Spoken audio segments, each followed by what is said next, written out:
Steve A. has the first question. How can we know the difference between unhealthy repression and healthy self-restraint of sexuality? Well, I would say, part of what constitutes ethics, let's say, first of all, let's think about ethics to begin with. So what's the point of conducting your life ethically? The answer to that isn't so that you follow the proper rules precisely. The answer to that is so that you balance your life so that it's as productive and meaningful as it can possibly be. And that would be productive and meaningful for you with any luck, but also for people around you. That would even be better. And for you now and next week and into the future. So it's sort of a variation of the philosopher Immanuel Kant's moral dictum, which was act such that your action becomes a moral universal, something like that. Although I think that it's better phrased across time and across people like that. So when you're thinking about an ethic that has to do with any fundamental motivation like sexuality, you have to think about it in the context of the rest of your life. The question is whether or not, what did I say? What did I read at one point that I really liked with regards to sexuality? Who's in control? That's the issue. Is it you or is it the sexuality that's in control? Have you integrated your sexual life into the rest of your life so that the whole thing makes a harmonious balance? And are you in charge, or is it in charge, so to speak? Because if you're not in charge with that harmonious balance, then things are going to waver wildly out of control and you're going to find yourself in dreadful trouble. That happens whenever any given drive or really any given value predominates to the exclusion of all else. Now, it seems to me that sexuality is best handled within the confines of a relationship. That's the classic ethical solution to the problem. It's because sexuality brings with it a tremendous amount of responsibility. Now, people don't like to think that, especially people who I would say are low in conscientiousness, let's say, or high in impulsivity.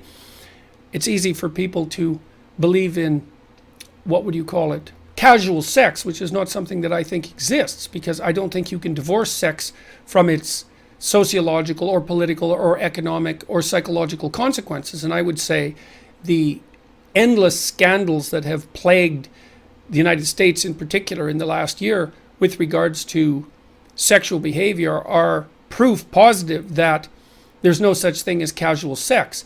I think the reason for that is that the consequences of sex are too dramatic. It's not just pregnancy and disease, let's say, which are both as dramatic as consequences can be in life, but also the fact that there's no disentangling sexual behavior from emotional behavior. Or maybe you could say even worse, if you try to disentangle your sexual behavior from your emotional behavior, then I think what happens is that you end up cold and cynical. I mean, if you're, let's say, if you're a serial, if you have a lot of one-night stands and a lot of casual partners, then first of all, there's not much discrimination between one partner and the other, and so in some sense you're in a loop and just repeating the same act over and over. But you can't, there's nothing deep about it. There's nothing that enables you to establish a relationship with another person. And I think that I think that you corrupt your soul in that way, and that you hurt yourself across time, and of course you're going to hurt other people as well. So I'm not a big admirer of the casual sex idea. I think it's a demented adolescence fantasy, fundamentally. It just doesn't work out in the real world. Now, healthy self-restraint, well, with regards to sexuality, it's the same with everything else, is that there's the necessity to forego immediate gratification for the purpose of medium to long-term thriving, let's say. So if your sexuality is integrated in an ethic that encompasses the rest of your life, and if it serves that ethic, then I would say it's properly restrained. If it's unhealthily repressed, well, then you're angry and bitter and resentful and cursing the opposite sex, or perhaps the same sex if you happen to be gay, for failing to recognize your particular form of sexual, what would you call, attractiveness. I think resentment and anger are a good indication that there's something wrong with the manner in which your sexuality is restrained. So hopefully that's a decent answer.